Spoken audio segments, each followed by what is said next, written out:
জাতীয় প্রেস ক্লাবে পেনশন বৈষম্য নিরসনে এক পদ এক পেনশন নীতিমালা প্রণয়ন ও বাস্তবায়ন করার দাবি জানানো হয়। 24 ডিসেম্বর মঙ্গলবার 2024 সরকারি কর্মচারীরা পেনশন পুনঃস্থাপনের সময়সীমা 15 বছর হতে 10 বছর করার জন্য সুপারিশ করেন। প্রস্তাবিত দাবি বাস্তবায়ন করা হলে উপকারভোগীর সংখ্যা বাড়বে এবং তারা জীবনের শেষ কিছুদিন আর্থিক নিরাপত্তা ভোগ করার সুযোগ পাবেন। 15 বছরে পেনশন পুনঃস্থাপনের সুবিধা পেতে হলে একজন পেনশনারকে কমপক্ষে 73 বা 75 বছর বেঁচে থাকতে হবে। বক্তারা বলেন, একজন মানুষের গড় আয়ু 69.6 বছর, আর দীর্ঘস্থায়ী রোগে ভুগছেন তাদের চিকিৎসা ব্যয় নির্বাহ করা কঠিন। একজন পেনশনার 75 বছর বেঁচে থেকে পেনশন পুনঃস্থাপনের সুবিধা পেলেও তিনি কতদিন তা ভোগ করতে পারবেন সেটিও বিবেচনায় আনা প্রয়োজন। অবসরপ্রাপ্তদের পেনশন পুনঃস্থাপন হবার একদিন আগেও সেই ব্যক্তি যদি মৃত্যুবরণ করেন তাহলে তার পরিবার পেনশন প্রাপ্তি থেকে বঞ্চিত হচ্ছেন। অনেক কিছু করার পরে এক পর্যায়ে সরকার মনে করলেন যে ঠিক আছে, এটা তো ঠিক হয়নি এবং আমরা এটা ঠিক করার চেষ্টা করি। তখন একটা 10 বছরের একটা আমাদেরকে প্রতিশ্রুতি দেওয়া হয়, কিন্তু পরবর্তীতে দেখা গেল যে যখন সরকারে যারা কাজ করেন, আমিও সরকারে কাজ করতাম, যারা কাজ করেন তারা মানে সরকারের প্রতিশ্রুতি বাস্তবায়নের ক্ষেত্রে যে তারা একটু এদিক ওদিক করার চেষ্টা করেন, তারা অনেক হিসাব করেন, ক্যালকুলেশন করেন, করে 15 বছর করলেন। এখন দেখেন 15 বছর হলে কি হবে?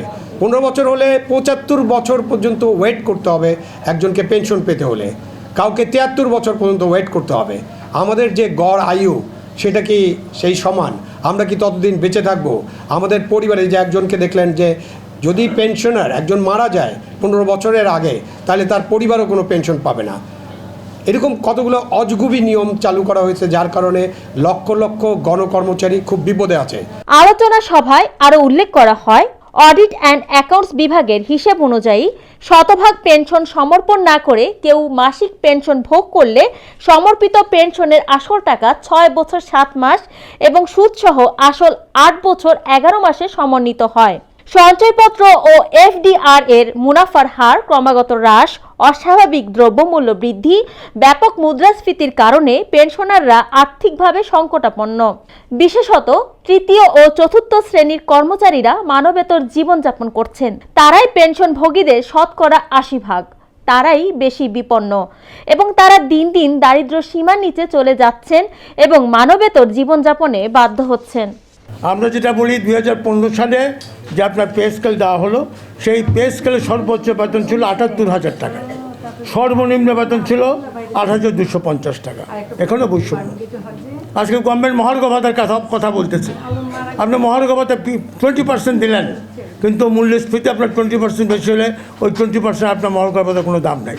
আলোচনায় উপস্থিত ছিলেন এম.এ. ওয়াহাব, সাবেক সচিব, মোহাম্মদ নজরুল ইসলাম, সাবেক সচিব, এ.এম. বদরুদ্দোজা, সাবেক সচিব, major general Mohammad Rafiqul Islam, president রাওয়া club, Mohammad Akbar Ali, president police association, Mohammad Tareq Hasan, প্রাক্তন DG DE, Mohammad Sultan Ahmed, DG railway ও সম্মানিত ব্যক্তিবর্গ। আমরা যখন রিটায়ারমেন্ট আপনারা অনেকেই আমরা এনহান্স স্কেলের সুবিধা পাইনি। এনহান্স স্কেলের সুবিধা না পাওয়াতে আমাদের সময় এন্ট্রি পয়েন্টে যে ব্যক্তিটা যে বেতন পেত, আমরা রিটায়ারমেন্টের সময় সেই বেতনও পাইনি। কাজে আমাদের পেনশন অনেক কম। এখন যৌক্তিক দাবি, কিন্তু যৌক্তিক দাবি যে একই পদে একই নামের পদে যারা আগে রিটায়ার করেছি, যারা এনহান্স স্কেল পাইনি, আমাদের অতীত সামান্যই আমাদের পেনশন অবসর সুবিধা। তো আমাদের তো দাবিটা কিন্তু যৌক্তিক। তাই আমরা যদি সবাই মনে করি যে আমাদের দাবি যৌক্তিক, আমরা যেখানে আছি সেখান থেকে যদি আমরা আমাদের ভয় উঠাতে পারি, সরকারের কানে পৌঁছলে সেই তারুণ্য আমরা পাবো না সত্যি, কিন্তু আমাদেরকে আমরা যেসব বৃদ্ধ মানুষ যদি রাজপথে দাঁড়াই সেটাও তো সংবাদ হবে। মৌমিতা তন্নি, জিভিসি টিভি, ঢাকা।